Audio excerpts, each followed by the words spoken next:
Okay, more Littoral Commander on the table by the Dietz Foundation. This is a scenario called Luzon Pass. This is the first full size, I suppose, scenario in the book. Low complexity, it says, and straight off the bat, an enormously complex looking situation, even though it says it's low complexity. We're on this Luzon Strait map with the north end of the Philippines here, and then these sort of island chains heading out into the China Sea, Philippine Sea. And the basic premise of this scenario is that half a US Marine regiment has been sort of airlifted into the region, and is trying to prevent a Chinese force with all their stuff over there from getting any naval forces across a sort of line here on the east side of the Philippines. So if they can get naval units or a naval unit across that line in 7 turns or less, the Chinese win. And the interesting sort of perplexing thing here is that the US Marine, the half a US Marine regiment, which I've got a task force here and the other task force here, are all land-based. So they have no ships, naval units, and they're not allowed to purchase submarines or anything either. So they have got to try and accomplish this with an entirely land-based force plus whatever asset cards, joint capability cards, JCCs, whatever you want to call them, these asset cards that they can pick up. Now the good thing is that they get an awful lot of those. You start with 15 points worth and you get another 8 points worth on turn 3 and another 8 points worth on turn 5. So we've got some work to do. First, to work out how we're going to deploy, and secondly how we're going to add assets to the forces we've got that can stop the Chinese naval units freely roaming about the sea doing whatever they want. So fascinating stuff. Each of the 2 American task forces is pretty much identical. They've got each one has 2 infantry platoons, 2 medium range intercept capability sections, and 3 rocket artillery HIMARS sections. So a lot of firepower here. The only difference that this task force has is that it also has the Marine Logistical Company with 20 supply on it to restock missiles and all the rest of it. We've got 2 of these task forces, and over on the Chinese side they've got 3 guided missile destroyers, a guided missile frigate, and some sort of quite low grade warship called an LHD. I'm not quite sure what that's representing, but its statistics aren't great. It has some firepower. Let's not say it hasn't. It's got 10 shots hitting on 7s at infinite range, and it's got some point defense. So it's not entirely helpless, or it can't be discounted. But the other ships are substantially more scary, as we saw in the first scenario. And then the other Chinese task force is an extremely aggressive ground force with lots of ground assault capability, a little bit of artillery and some logistics, and absolutely no defence at the moment. So we've got mechanised infantry platoons, 1 Alpha, 2 Alpha, 3 Alpha and 4 Alpha, a light tank platoon and a heavy weapons anti-tank platoon. So some heavy hitting units in ground assault, 2 multiple launch rocket systems, not particularly good, only 3 supply, and 14 hitting on 14s and 9 range is extremely capable, but only 3 supplies, so not likely to land killer punches with the amount of defence the Americans have around, and a couple of logistic platoons. So 14 supply on the Chinese side between these two logistics platoons, which does give them, I suppose you could say, less actual supply, 14 compared to 20, but more resilience in that you can take one of these out and they've still got some supply, whereas if the American lose their logistical marine company, then all their supply is gone. Anyway, I'm still trying to figure out how to deal with the cat and mouse of the joint capability cards, because what I don't want to do is select them all for one side and then knowing what I've selected for one side, there's a tendency either not to select the counter or to deliberately select the counter. You can't then neutrally decide, oh, should I have that card or not? So if the Chinese go very heavy on cyber warfare, for example, I'm then stuck knowing that and not really understanding how I make a decision as to what sort of cyber defense cards the US might have chosen.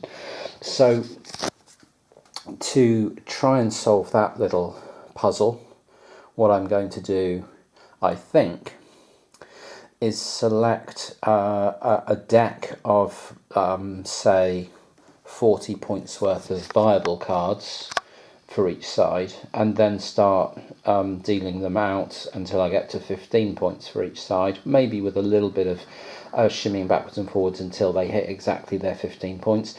But basically select about 40 points worth of viable cards for the situation, shuffle them up, keep dealing until they get to 40, and then on turns 3 and 5 give them their next 8 points worth, and so on.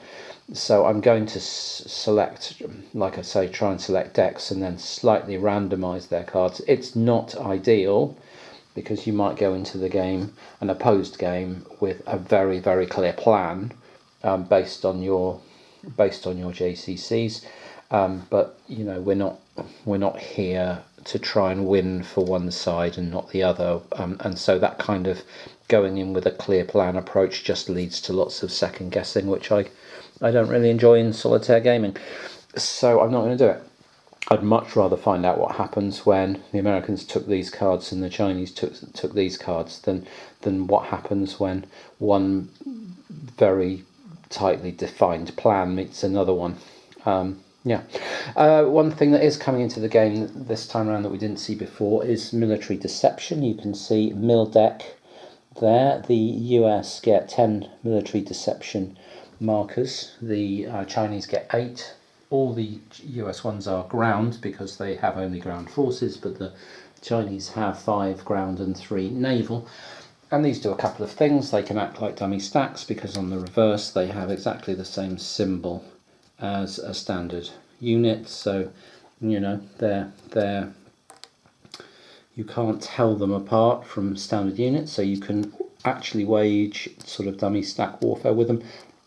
The other thing you can do though is stack them with regular units, and if regular units take hits, you can destroy them on a 1-for-1 hit, destroys 1 mil deck, so they can act as a kind of padding to real groups of units. And it's worth noting here that if you that the action economy is such that these larger task forces that we're now playing with still only get 3 actions. So you know, that's now 7 units and 8 units here with 3 actions rather than sort of 3 and 4 or whatever we had in the previous game. So you could pretty much do something with every unit in the previous game. Here there's going to have to be some stacking just to move stuff around. So there's quite a puzzle to think about in terms of how you manage your action economy, particularly for the Chinese, but also for the Americans. How are the Americans going to manage things in order to detect the Chinese naval units and then get viable shots off on them? I have no idea yet. But you know, while fending off an attack from that lot, difficult puzzle really. So I'm going to go in now and start picking through the JCC cards for the Americans and see what might be useful for them. Alright then, here with Littoral Commander, the Luzon Pass scenario. We're ready to go. I've got everything on the map. Chinese forces are on the map. American forces are on the map. Setup's supposed to be simultaneous, so as you have to be a little bit thoughtful about not using the other side setup to inform your setup. So I had to come up with something of a plan. Well, very vague ideas actually for both sides. So my very vague ideas for the Chinese were that, you know, this task force along here, which I think is Task Force Beijing, but it could be Shanghai. Might have them long way around. But anyway, all these units along here is one task force. And they get 3 actions, and so I was very conscious of not splitting them up so much that those 3 actions became impossible to use, especially if we were trying to move. So you can see 2 large stacks of land forces there, and I decided that being spotted and attacked was no bad thing, because every attack against us, every rocket being fired against us, was not being fired at the ships that we're trying to get into the Philippine Sea over there. So that's great. And similarly up here, we decided to split into 2 task forces for our naval units. One of a stack of 5 and one stack of 3. There's some military deception in there because we've only got 5 ships. But this maintains some sort of element of the unknown, because that stack of 3 there could all be military deception. There could be no real ships in there, or it could be all real ships, or any mix of that. But it keeps it's going to keep the US player honest in having to try and recon that area or that stack, because if we get across the game line, which is the 20 row. The V column, so V starts down there. If we get across that game line and reveal a ship, a ship is surviving at the end of the turn, then we win. So they've got to look for anything that we're moving into the area. And for the Americans it was quite tricky. So you can see only a smattering of forces actually on the mainland, and the bulk of things out on these, Babuyan islands. I'm not sure. Babuyan. I don't know how to pronounce that. Anyway, out on these islands, Babuyan maybe, because what I was trying to think about was nullifying these Chinese forces, because if they've got nothing to attack essentially, then we've nullified half the Chinese task force. And we also need to be able to project HIMARS strikes into naval zones, and the only way to do that is to be out on these islands that I can see. I mean, we could have tried to choose cards that allowed us, to intercept the naval forces, but I think we've done that as well. So we're trying to maximise our chances of intercepting and destroying shipping as it comes through these straits. It's the Chinese with the plan with the initiative. The other thing, we've got our card decks here. I did do what I said. I sort of selected a whole range of cards that look like they could be useful, and then dealt up to 15 points worth to each side, and then we've got a sort of side deck that we'll go into in turns 3 and 5 when we get more points. That's not quite as flexible as the game would allow you to be if you were playing it opposed, because you'd have your whole deck to choose from in turns 3 and 5. I don't want to keep playing this sort of second guessing game on those turns, so I've just created side decks for both players that they'll then draw up to 8 points worth of cards in each of those turns to add to their decks, and hopefully they'll be what they are in terms of whether they're situationally useful or not. I'm sure they will be, but they'll be what they are. Yes, I was wondering whether the US, I've just got to check something about the US deployment, but then we're going to be in turn 1 with the Chinese initiative working out what they want to do. Okay, let's look at the Chinese hand here then. We started in our hand with this HQ22 IAMD attachment, which we had to deploy before the game started. So that's attached to this multiple launch rocket system, and that provides some intercept capability. That's great. So in our hand we've got a PLA Strategic Support Force. It's 5 cost.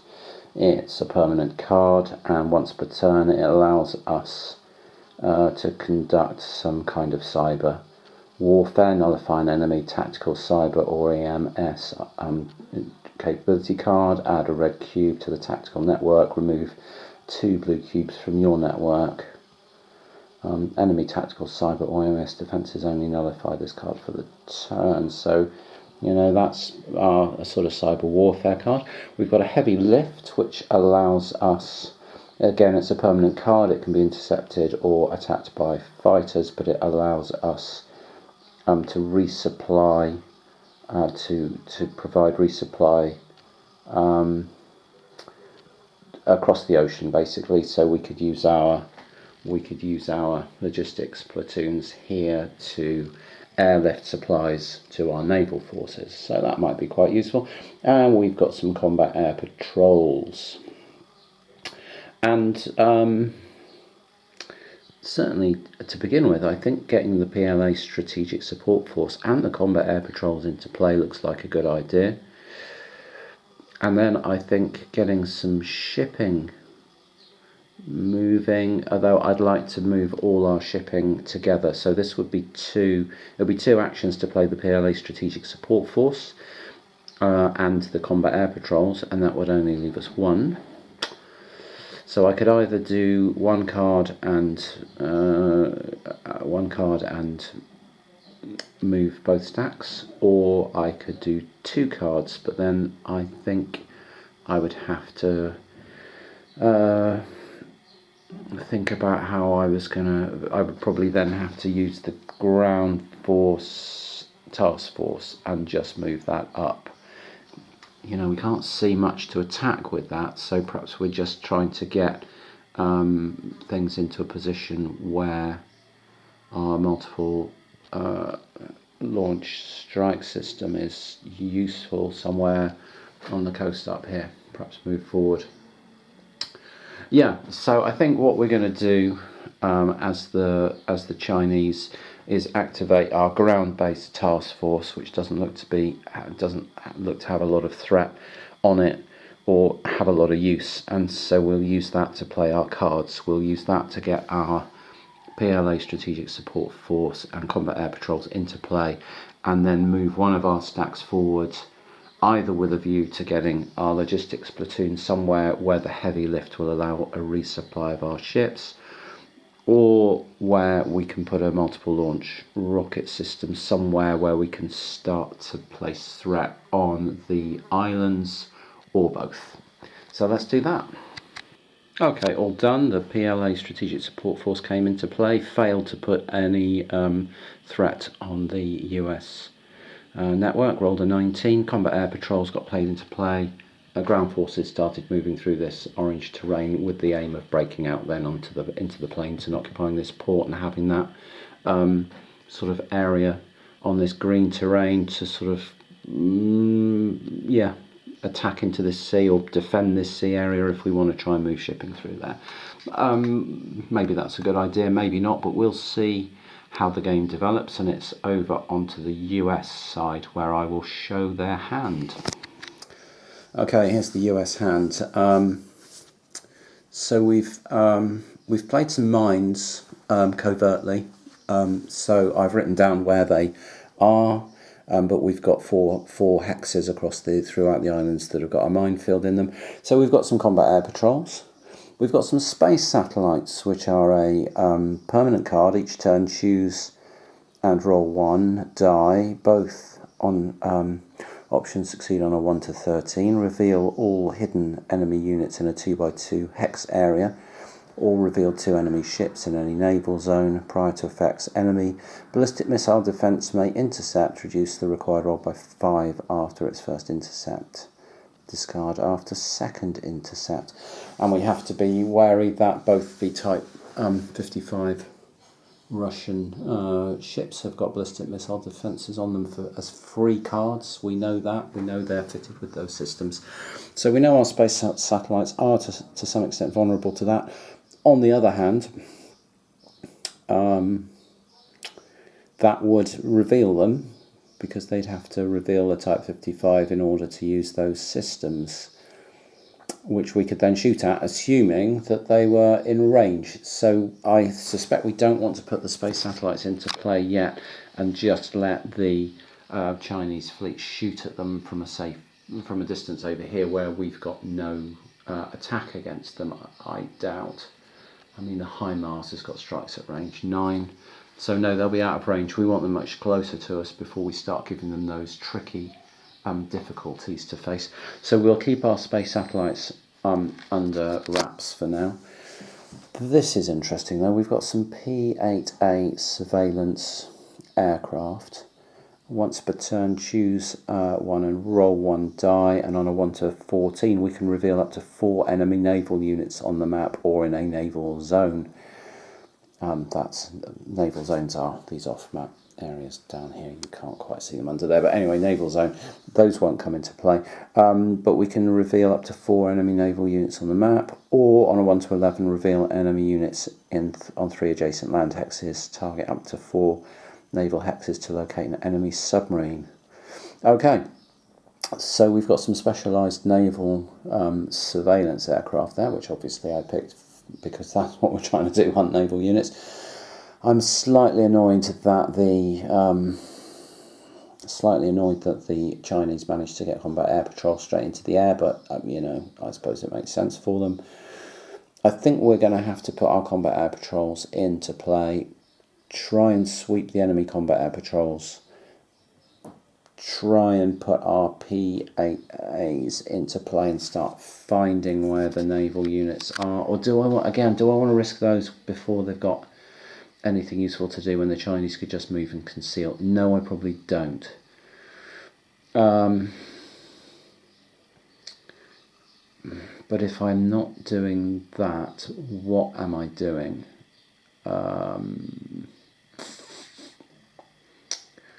I think we're probably wrecking the ground positions.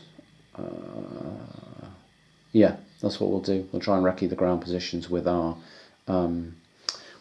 infantry here. So I think this guy here, this is 4 Alpha, and this is 3 Alpha, both from the same task force. So what we could do is put our combat air patrols into play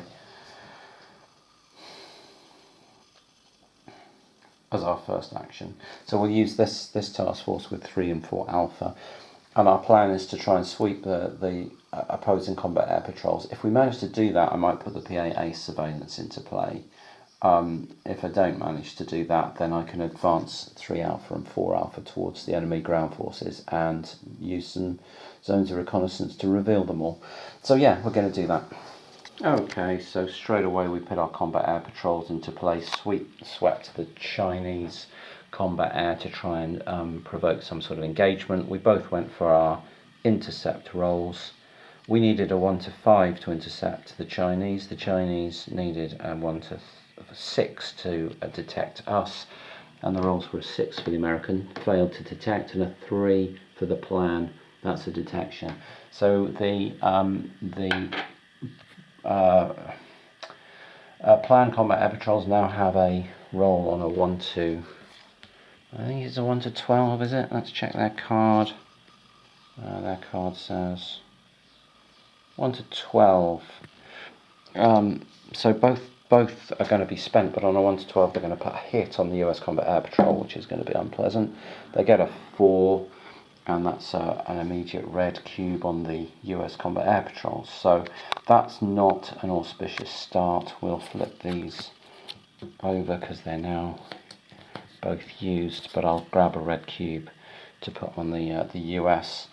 So that didn't go according to plan, so we're not going to put our, well, we could put our P-38s now into play. Oh god, given that we now know that the combat air patrols are out of action. No, we won't do it yet. We will wait until the shipping gets closer. So we're going to move our ground troops forward and see what we can see. Okay, end of turn 1. Chinese moved their naval task forces, split into 3 now.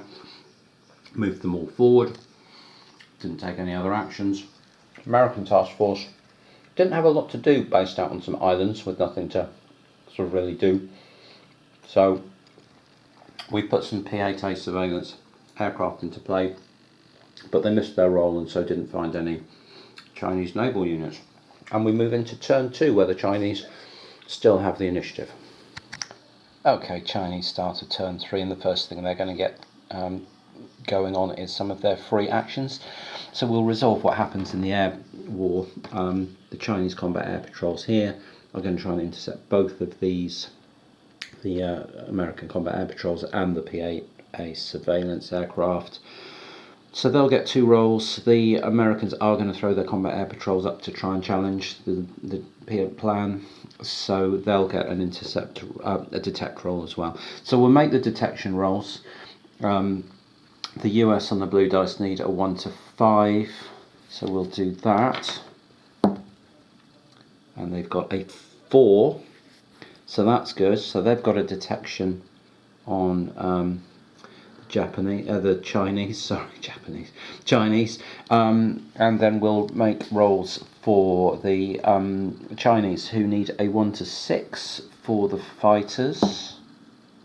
And they've got a 7, so that is not a detection, and a 1 to... oh, what does it say on here?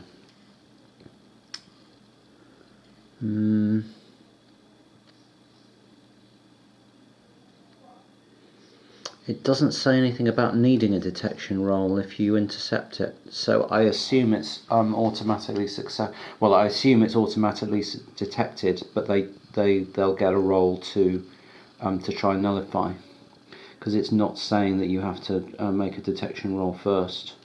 So that's the way we'll play it. So okay, so the plan will get a shot at this on a 1 to 12, but not at these. And the US will get a shot at these on 1 to 13. So let's do the 1 to 12 first. They've rolled a 20, and they've failed to shoot down the P-8A surveillance aircraft.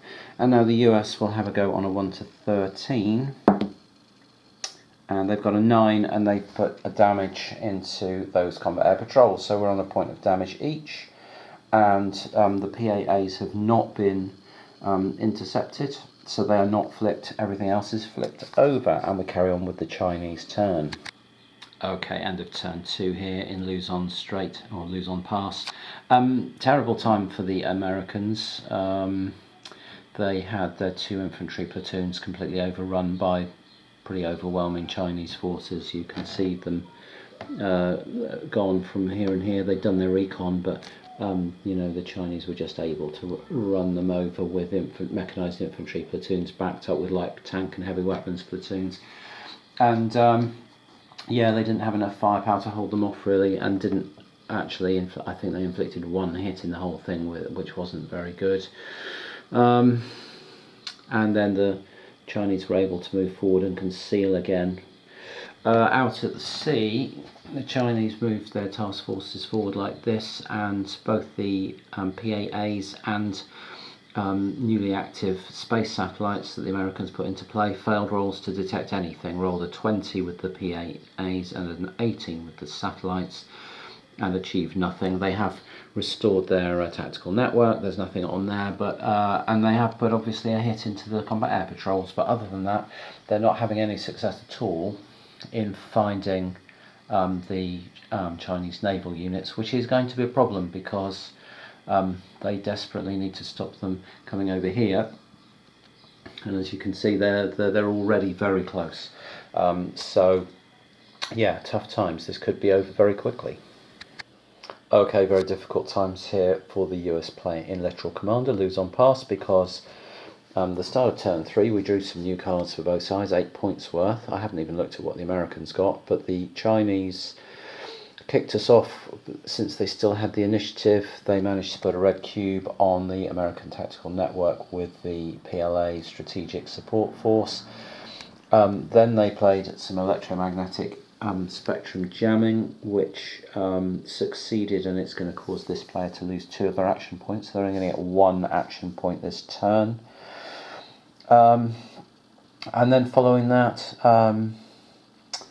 they launched some, they did some signal management, put that into play, which allows them to keep units concealed if they can roll higher than the US. So, for example, if the space satellites rolls to reveal units, then there's a dice off, and if the signal management wins, it's a straight D20 roll.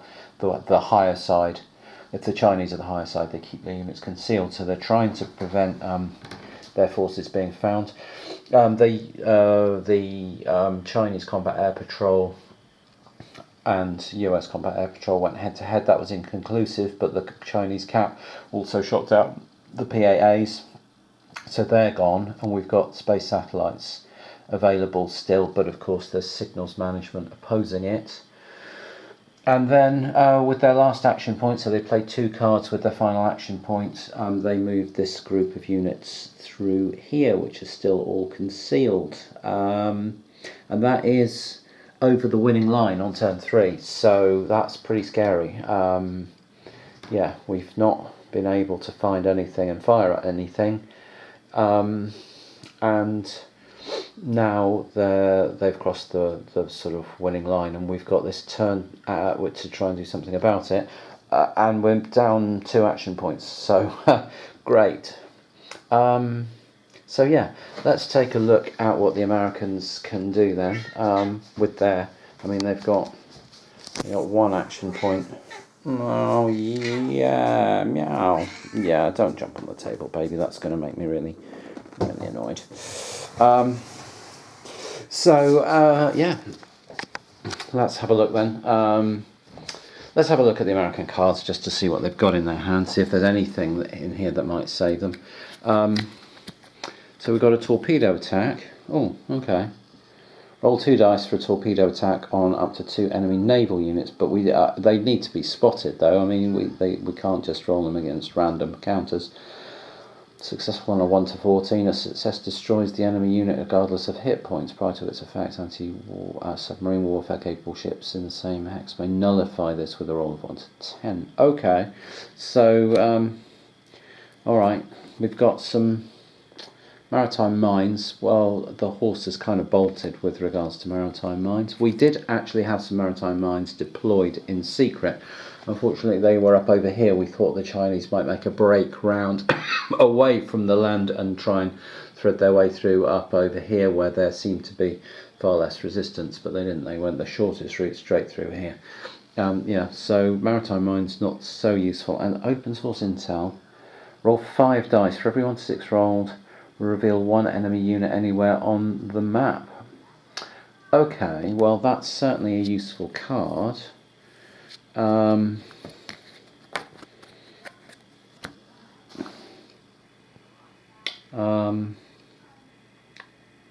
It will again be opposed by the signal management,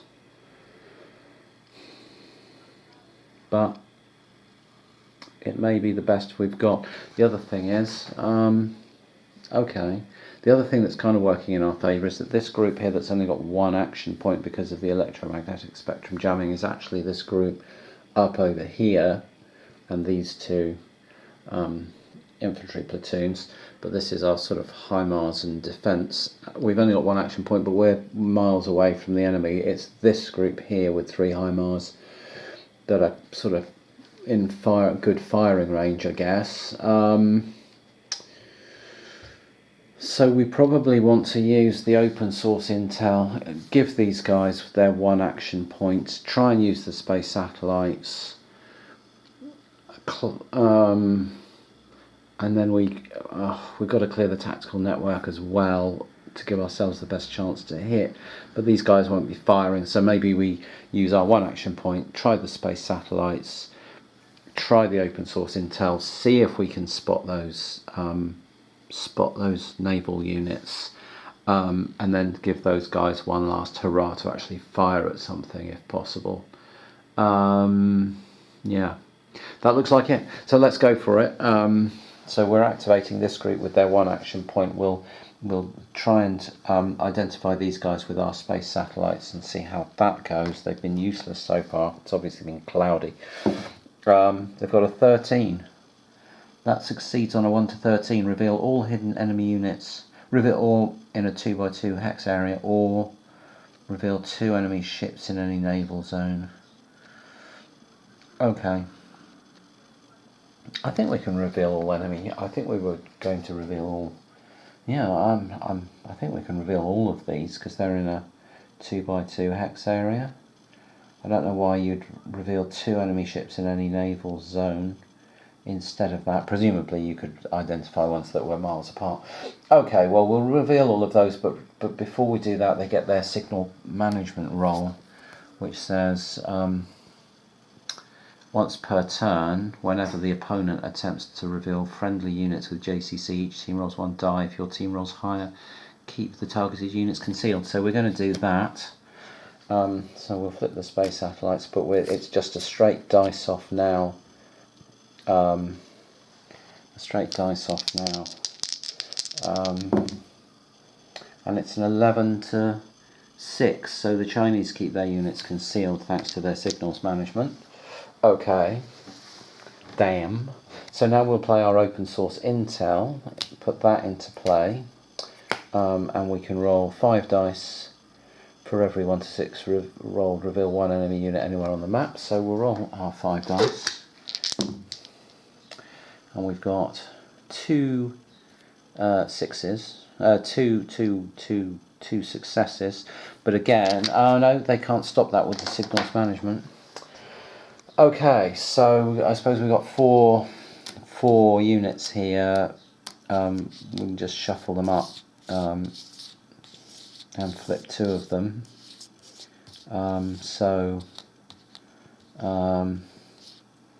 Let's go for that one there. That's military deception, and that one there. Okay, we found Type 52, 172 DDG. Okay, and that's us done. That's our 2 action points taken.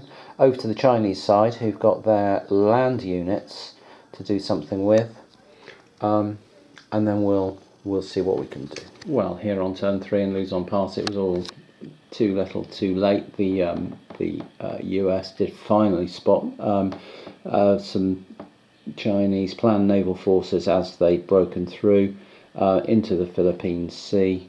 They found a Type 172 DDG and a Type 52 and a Type 55 guided missile destroyers, but the HIMARS systems really didn't have enough punch, especially with a -4 on their attacks from the degradation of the tactical network. They just didn't have enough punch to do anything against the defences. They took all their shots, 12 shots, purely against the Type 52, and its intercept was more than capable of dealing with that, although it is completely out of intercept capability. But the Type 55 alongside it had another 9 intercept to put in. So yeah, comprehensive win here for the Chinese in 3 turns. We didn't mess around, as it turned out. It seemed the US were being pretty ineffective at finding us. Had they spotted us with their PAAs early over here and then been able to rain in shots, as was their intention, we might have got a very different game. But their inability to spot us just allowed us to sprint straight at the beginning of turn 3 for the winning line, and by that stage it was impossible for them to recover. So yeah, the Americans probably not aggressive enough in searching. I tried to hold off on the space satellites and the PAAs, but we probably just needed to get them up and out early, But even when we did, I missed 2 turns of rolls to find anything, and the Chinese Navy exploited that. So yeah, there it is, turn 3, win for the Chinese here, and that's how it can go, I guess. Clearly, a lot of dice rolls went against the US in this, mainly surveillance spotting dice rolls. So yeah. Fascinating sort of construction of capabilities and so on, producing these really sort of quick battles that you can see what happens in a couple of hours and go, oh, good grief, I lost that really quickly. Yeah, I could set this up and go again. I think I'm gonna find another scenario from the book and have a look at that instead.